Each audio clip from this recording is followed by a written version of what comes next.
Good afternoon. This is All India Radio and I am Valsa Williams with the Midday News.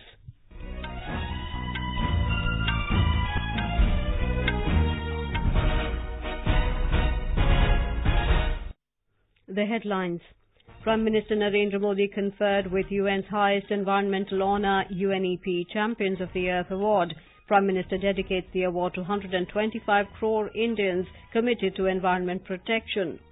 UN Secretary-General Antonio Guterres says world can take inspiration from the measures taken by India to deal with climate change. Justice Ranjan Gogoi sworn in as 46th Chief Justice of India. Rescue operations continue in quake and tsunami hit Indonesia as death toll touches 1,400.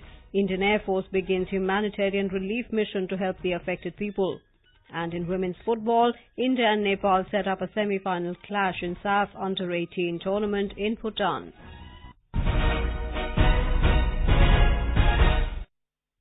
Prime Minister Narendra Modi was today conferred with the United Nations' highest environmental honour, the UNEP Champions of the Earth Award. The award was presented to Mr. Modi by United Nations Secretary-General Antonio Guterres at a special ceremony in New Delhi.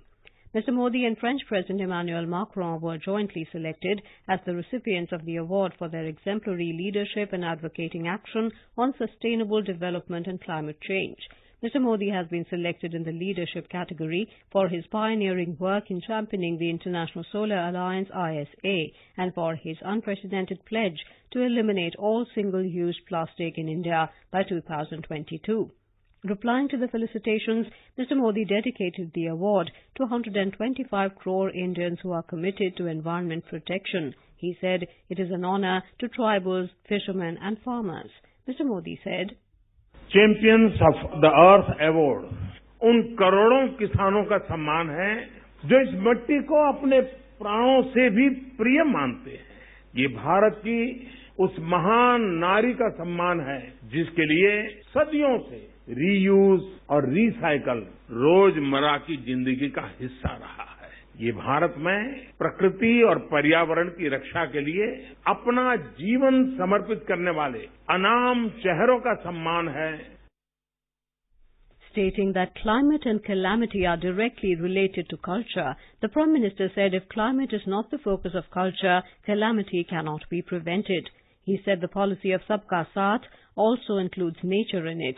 Mr. Modi said Indian culture has always considered nature to be alive and the environment as a living entity, functioning in a balanced ecosystem. The Prime Minister said, मैं पर्यावरण और प्रकृति को लेकर भारतीय दर्शन की बात इसलिए करता हूं क्योंकि क्लाइमेट और कैलेमिटी का कल्चर से सीधा रिश्ता है। क्लाइमेट की चिंता जब तक कल्चर का हिस्सा नहीं होती तब तक कैलेमिटी से बच पाना मुश्किल है। पर्यावरण के प्रति भारत की संवेदना को आज विश्व स्वीकार कर रहा है। ये हजारों वर्षों से हमारी जीवन शैली का हिस्सा रहा है। Speaking on the occasion, the UN Secretary-General said the world can take inspiration from the measures taken by India to deal with climate change. Mr. Guterres said Mr. Modi acted promptly to save the environment.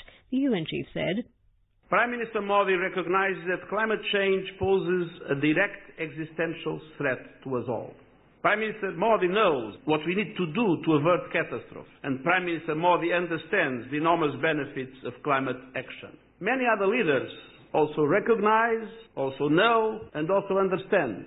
The difference is that Prime Minister Modi not only recognizes, knows and understands, but that he acts with enormous energy. External Affairs Minister Sushma Swaraj said Mr. Modi believes that the country can conserve the environment while moving on the path of development. She said the award is a fitting recognition of his leadership towards making the world a cleaner place.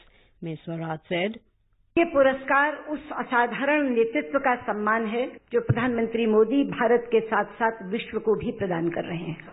ये पुरस्कार उस संकल्प का सम्मान है जो विश्व को आश्वस्त करते हुए प्रधानमंत्री मोदी जी ने दिया था। Environment Minister Dr. Harshvardhan lauded the Prime Minister's vision for the welfare of the poor and his continued efforts for climate change. He said the government is pacing towards renewable energy to fulfill Mahatma Gandhi's dream of a clean and green India. Justice Ranjan Gogoi has been sworn in as the 46th Chief Justice of India.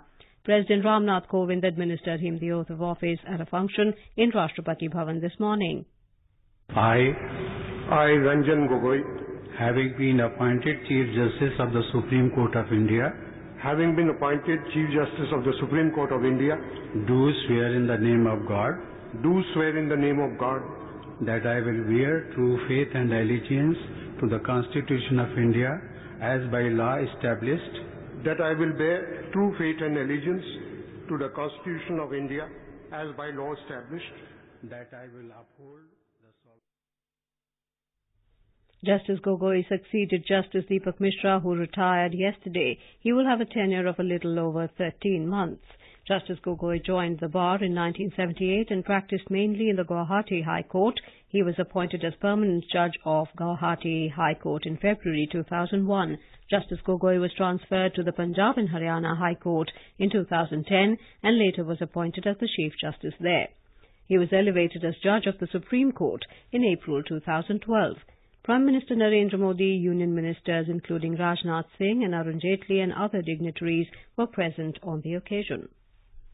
Air Chief Marshal B.S. Dhanoa today said Rafale is a very good aircraft and it will be a game changer when it comes to the subcontinent.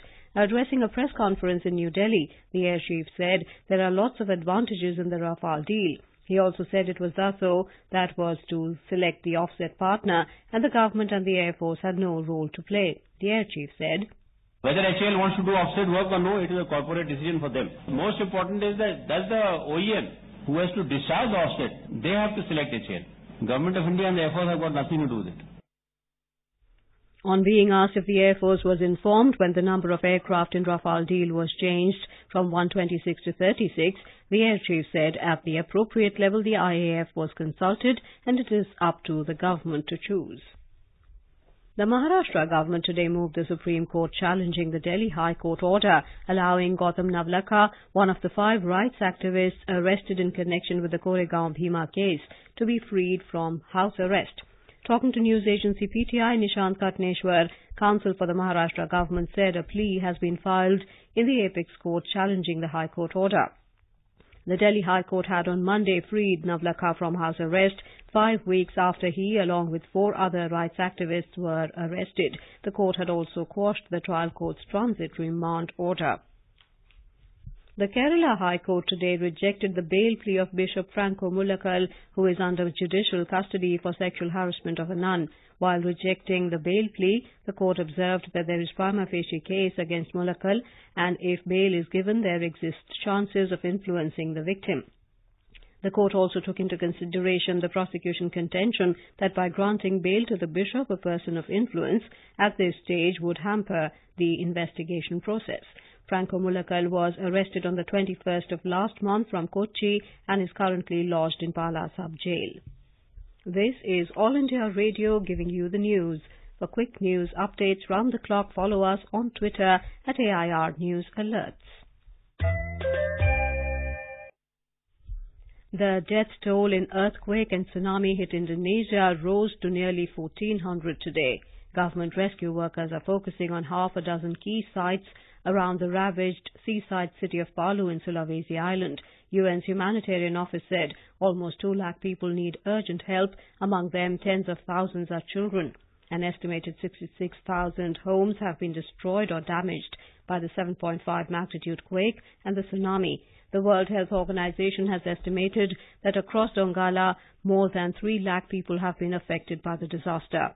Meanwhile, the Soputan volcano in Sulawesi erupted today, spewing volcanic ash up to 4,000 meters above the crater. The State Disaster Agency warned people to stay at least 4 kilometers away. Indonesia sits along the Pacific Ring of Fire, the world's most tectonically active region, and its 260 million people remain hugely vulnerable to earthquakes, tsunamis, and volcanic eruptions. The Indian Air Force has started a humanitarian relief mission to help the affected people in Indonesia. Official sources said the IAF is taking part in the operation, carrying National Disaster Response Force along with medical teams and other relief material. Earlier, Prime Minister Narendra Modi had a telephonic conversation with Indonesian President Joko Widodo and offered deepest condolences on the loss of lives. He had offered all possible assistance. In West Bengal, a fire broke out in the dispensary of the state-run Medical College and Hospital in Kolkata this morning. Fire officials said 250 patients were evacuated from the premises following the incident. No one has been injured in the blaze. Medicines stocked in the dispensary have been reduced to ashes. The fire has been brought under control. In Jammu and Kashmir, security forces have busted a terrorist hideout in Doda district and recovered a huge cache of arms and ammunition. These include 2 AK-47 rifles with 335 rounds of ammunition, 4 UBGL grenades, 1 grenade thrower, and 3 magazines. Talking to AIR, State Director General of Police Dilbag Singh said 10 Rashtriya Rifles troops came across the hideout during a routine search operation. The Assam government will recruit over 9,000 teachers in lower and upper primary schools. Replying to a question in the Assembly today, Education Minister Siddhartha Bhattacharya said the Guwahati High Court recently passed an order to complete the recruitment process to 9,513 regular posts after necessary amendment in the advertisement. Earlier, due to a pending court case, the process of recruitment could not be initiated. The minister also said around 1,200 teachers will be appointed in secondary schools as Hindi, Sanskrit and Arabic teachers. In Uttarakhand, farmers are reaping the benefits of the Soil Health Card scheme.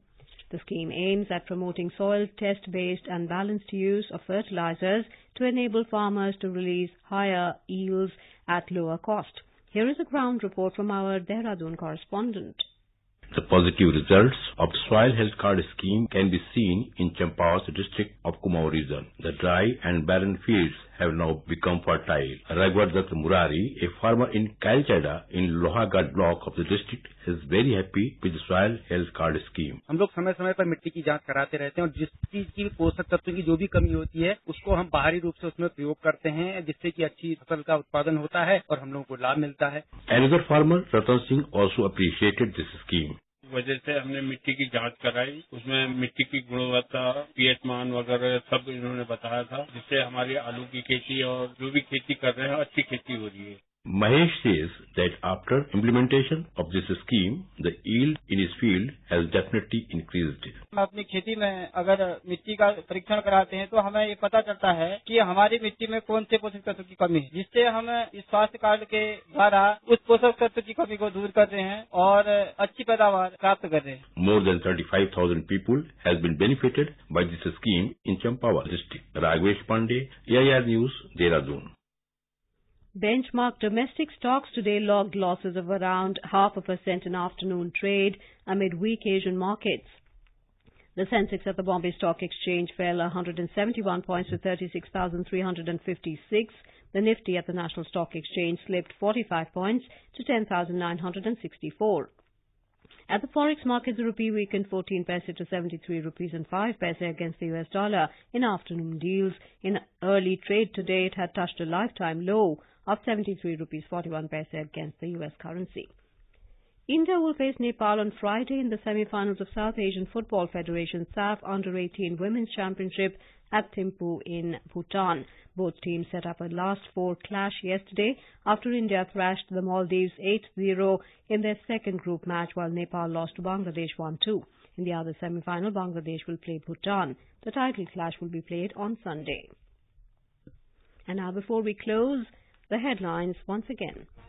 Prime Minister Narendra Modi conferred with UN's highest environmental honour, UNEP Champions of the Earth Award. Prime Minister dedicates the award to 125 crore Indians committed to environment protection. UN Secretary General Antonio Guterres says world can take inspiration from the measures taken by India to deal with climate change. Justice Ranjan Gogoi sworn in as 46th Chief Justice of India.